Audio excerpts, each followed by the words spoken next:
Hadirin dan hadirat yang dirahmati, Nabi Yaqub sandarkan masalah ni kepada syaitan, kerana syaitan main peranan. Tetapi hasad ini dia ada dalam hati orang bersaing. Kalau orang boleh hasad dengan sesama adik-beradik duduk di bawah keluarga Nabi, orang boleh hasad tak sesama orang menega walaupun satu agama? Orang boleh hasad. Orang boleh hasad tak sesama jawatan kuasa masjid? Orang boleh hasad. Orang boleh hasad tak sesama ustaz? Orang boleh hasad. Orang boleh hasad tak? Orang boleh hasad. Dan hasad telah memakan korban yang banyak dalam sejarah. Sebab tu Nabi kata, innal hasada ya'kulul hasana kama ta'kulun narul hataba. Sesungguhnya hasad makan kebajikan seperti mana api memakan kayu api. Demikian Al-Imam Ibn Hibban meriwayatkan bahawa la yajtami' fi jawfil mu'min al-imani wal hasad. Tak akan berimpun dalam hati orang mukmin iman dan hasad. Tuan-tuan tak mungkin hasad kat saya jika tuan-tuan tak bersaing dengan saya. Tapi kita akan hasad orang yang bersaing. Dalam ulama hadis sebut bab ni dia panggil akran. Akran, orang yang bersaing. Sebab tu saya selalu cerita Al-Imam Al-Bukhari rahimahullahu ta'ala, imam besar, ada Sahih Al-Bukhari, tapi semasa hayatnya dia dibuang keluar daripada kampung dia sebab hasad. Orang kampung halau dia. Imam Bukhari apabila balik ke Naisabur, orang Naisabur sambut 2 km 8 km jauh sambut dah. Tak ada dalam sejarah Naisabur manusia yang disambut seperti Bukhari, di kiri dan kanan jalan. Al-Bukhari masuk, ulama-ulama besar Naisabur, ulama antara terbesar ketika itu iaitu Muhammad bin Yahya Az-Zuhli. Muhammad bin Yahya Az-Zuhli, dia kata, qumu ilaha idza dzaka ar-rajul salih, bangkitlah sambut orang saleh ni. Allah, orang sambut Imam Bukhari. Imam Bukhari kembara merata, ada jago hadis, tulis kitab hadis. Dia tulis Sahih Al-Bukhari 16 tahun untuk menapis. Kalau tulis macam kita tu cepatlah, tapis, dia purify hadis tu sehingga dapat yang begitu bagus. Pada penilaian dia, di samping ahli hadis, mereka berbincang beberapa aspek, tapi pada penilaian dia ketika itu, tapi ternyata Bukhari tidak ada siapa yang bersaing dengan dia di dalam kitab Sahih hadis. Pun begitu bila dia pergi ke Naisabur, dia mengajar di Naisabur. Lama-lama dia pun anak murid ramai lah juga. Anak murid bila start ramai ni, mulalah cucak, baru pergi habang kat Tok Guru nu cerita. Tok Guru mana? Muhammad bin Yahya Az-Zuhli, hak suruh sambut dia tu. Muhammad bin Yahya ni salah seorang jago hadis. Nama dia ada dalam Sahih Bukhari, nama dia sebagai rawi, kerana dia merupakan rawi yang siqah, rawi yang dipercayai. Bahkan dia dianggap sebagai min a'immah al-jarh wa ta'dil, di antara jago menilai orang lain. Kalau Muhammad bin Yahya kata orang ni tak boleh pakai, maka tak boleh pakai kepada kebanyakan orang hadis. Orang pergi habang kat Muhammad bin Yahya ni, Bukhari hak balik Naisabur duk mengajar ni, dia habang kata Quran makhluk, dia sama dengan Mu'tazilah. Muhammad bin Yahya melenting. Seorang main cucuk, dua orang main cucuk. Bukhari cakap satu bahasa lah. Puak ni dia buat tafsiran lah atas cakap Bukhari tu, sehingga Imam Bukhari si Muhammad bin Yahya kata, siapa yang pergi mengaji dengan Bukhari, jangan main mengaji dengan aku. Oh, kacau. Sama-sama syekh siapa pergi mengaji dengan dia tu tak boleh main mengaji dengan aku. Imam Bukhari tak balas. Dia tak balas mula-mula. Dia terus duk kata, lama-lama antara orang yang mengaji dengan Bukhari ialah Imam Muslim, dan dia juga mengaji dengan Muhammad bin Yahya. Imam Muslim, tuan-tuan dah kata rawahul Bukhari wal Muslim tu, Bukhari Muslim tu dia mengaji dengan Bukhari. Ni cerita tahun 250 hijrah punya cerita. 1200 tahun lebih ya. Bila banyak kali Muhammad bin Yahya duk sebut, Imam Muslim kata yang ni barangkali duk kata kat dia dia pun bawa kuda dia pi pada Muhammad bin Yahya, kata ni semua kitab hadis hak saya mengaji ni, semua hadis hak saya mengaji ni, hak saya duk tulis daripada awak ni, tu dia hadis dia, duduklah atas kuda ni, ambil. Artinya sekok kuda tu punya banyak tulis hadis dengan Muhammad bin Yahya. Saya tak riwayat dah, saya takut dah, saya tak riwayat dah. Maksudnya dia tak mau mengaku nak murid. Muhammad bin Yahya tak mau mengaku nak murid, siapa pergi Bukhari. Dan dia pergi pada Bukhari, dia mengaji Bukhari.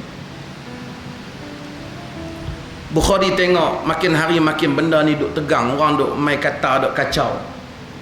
Bukhari ambil keputusan, dia keluar daripada Naisabur, dia pergi ke Bukhara. Bukhari ni tuan-tuan nama dia Muhammad bin Ismail Abu Abdullah. Bukhari tu nama tempat Bukhara.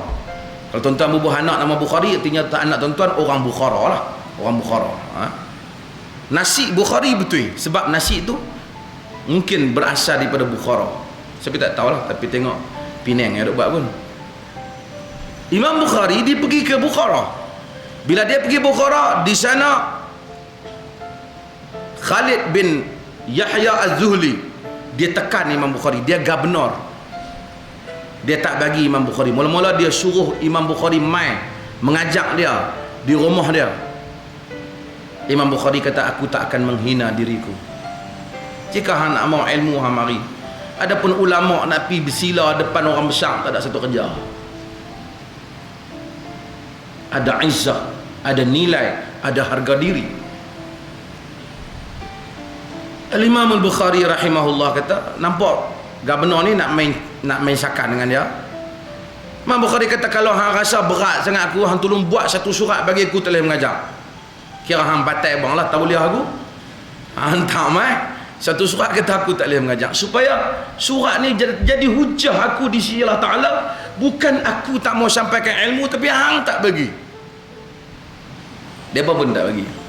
Dia duduk sana berlama, dia tak syekh, dia nak kena mengajar, tak tahan dengan ni gubernur. Dia berfikir dia nak pergi ke Samarkand. Al-Imam Al-Bukhari, bila dia nak pergi ke Samarkand, orang Samarkand khilaf. Ada puak setuju Bukhari pi, ada puak tak setuju Bukhari pi. Bukan sekadar berbeza pendapat, bertumbuk lah di Samarkand lah. Bergaduh pro Bukhari dengan anti Bukhari. Pro Muhammad bin Abdullah lah, Muhammad bin Ismail Abu Abdullah, Muhammad bin Ismail Al-Bukhari. Imam Bukhari tangguh, tak boleh pergi. Dah lama agak reda di sana, mereka sepakat kata boleh pergi. Barulah Imam Bukhari pergi, dan Allah takdirkan masa dia naik kuda dia nak pergi, dia jatuh dan dia meninggal, dan dia tak sempat sampai ke Samarkand. Ketika itu dia sebenarnya dia tumpang rumah kawan dia, sebab dia dibuang daripada Naisabur dan dia dibuang daripada Bukhara. Hari ini kita baca kitab, kita sebut Rawahul Bukhari, Rawahul Bukhari, Qal Bukhari. Tapi Bukhari itu pada zaman hayat dia, akibat hasad dia terbuang. Tetapi bak kata orang Arab, al-baqa'u lil aslah, akhirnya yang kekal ialah untuk yang terbaik. Dia terbuang tetapi dia terbilang. Ibnu Taimiyah rahimahullahu ta'ala, masa hayat dia fatwa talak 3 jatuh 1, talak 3 jatuh 1. Kalau seorang kata aku talak hang 3 kali talak, macam cerita tu bukan sekali haji tapi 3 kali haji, 1 2 3 kali talak. Aku talak hang 3 kali talak, kata Ibnu Taimiyah, jatuh 1. Ulama pada zaman dia ramai pro kata talak 3 jatuh 3, macam Malaysia punya lah, talak 3 jatuh 3. Ibnu Taimiyah kata talak 3 jatuh 1. Pada isu pendapat je, tak ada masalah. Hang nak pakai Ibnu Taimiyah, hang pakai. Hang tak mau pakai sudah. Tapi oleh kerana masalah kuasa, Mereka guna kuasa, mereka tangkap Ibnu Taimiyah, mereka suruh pemerintah tangkap Ibnu Taimiyah, dan mereka penjarakan Ibnu Taimiyah. Padahal kalau hang tak mau terima, hampa pergi ramai, hampa keluar fatwa, hampa laksana fatwa, hampa pegang jawatan qadi, semua Ibnu Taimiyah ulama oh tak apa hati, suruh tangkap dia, tangkap, penjara dia pada tahun 726, dan dia meninggal dalam tahanan pada tahun 728. Kata Dr. Qaradawi, Ibnu Taimiyah, masa hari dia fatwa talak 3 jatuh 1, dia kena penjara. Namun hari ini kebanyakan negara Arab menyatakan talak 3 jatuh 1. Dia di penjara, fatwanya diangkat pada hari ini bagi menyelesaikan banyak masalah, terutama di negara Arab. Entah berapa ramai. Imam Ahmad bin Hanbal sama juga. Ahmad bin Abi Duat ketika itu menjadi ulama kerajaan Mu'tazilah, paling berkuasa, menjatuhkan hukuman syirik pada Imam Ahmad. Imam Ahmad diletak di belakang kaldai dan disebat mengelilingi kota Baghdad kerana kononnya mengeluarkan fatwa yang syirik. Orang ramai hanya tengok seorang imam dipukul oleh kerajaan, sementara para ulama yang mengelilingi pemerintah Mu'tazilah ketika itu, kerajaan Abbasiyah, menyatakan uqtulu ya khalifah wa damuhu alaina, bunuh Ahmad wahai khalifah, darah kami para ulama tanggung. Hasad disebat Imam Ahmad. Yang Ahmad dalam riwayat kata, aku masa kali pertama orang nak sebat tu rasa seria awak dia dah, tapi masa masuk nak kena sebab orang hak masuk penjara sekali dengan aku orang biasa dia dah. Dia kata, wahai imam, tak usah duk takut, dia sakit kali pertama, lepas tu kebal. Imam Ahmad dah tak ada, dia telah meninggal, tapi orang sebut Imam Ahmad imam ahli sunnati wal jamaah, imam ahli sunnah wal jamaah, kerana dia yang mempertahankan pendirian ahli sunnah wal jamaah. Siapa di kalangan kita yang menghafal sejarah qadi besar, ulama besar yang diangkat oleh kerajaan pada zaman Imam Ahmad sehingga Imam Ahmad dijatuhkan hukuman Ahmad bin Abi Duat? Tak ada siapa kenal Ahmad bin Abi Duat, tapi orang kenal Ahmad bin Hanbal yang dipukul itu. Imam Malik ketika menolak fatwa Abu Ja'far Al-Mansur yang meminta sesiapa yang keluar, sesiapa yang merongkaikan bai'ah kepada khalifah, isterinya tertalak. Ini isu talak bini kerana rongkai bai'ah ni isu zaman Abu Ja'far Al-Mansur. Imam Malik tentang fatwa itu.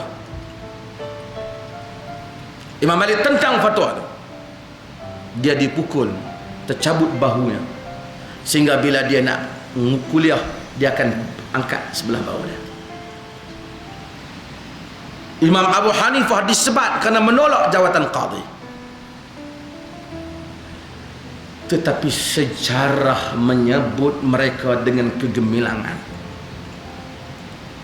sebab mereka mempertahankan yang benar. Ibarat kata manusia hidup, dia mesti menghadapi hasad. Kullu dhi ni'mah mahsud. Semua orang yang ada nikmat, dia dihasad oleh orang lain.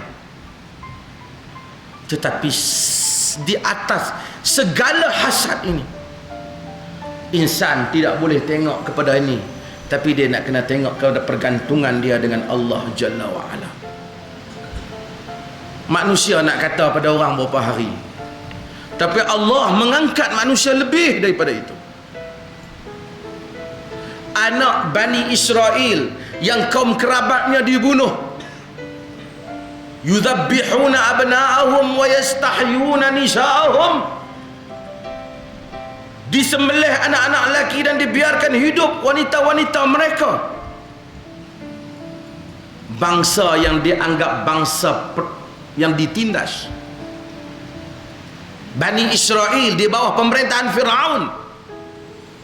Allah mengangkat Musa alaihi salam dari keluarga itu, dia hantar pada Fir'aun dan kemudian dia menjatuhkan kerajaan Fir'aun.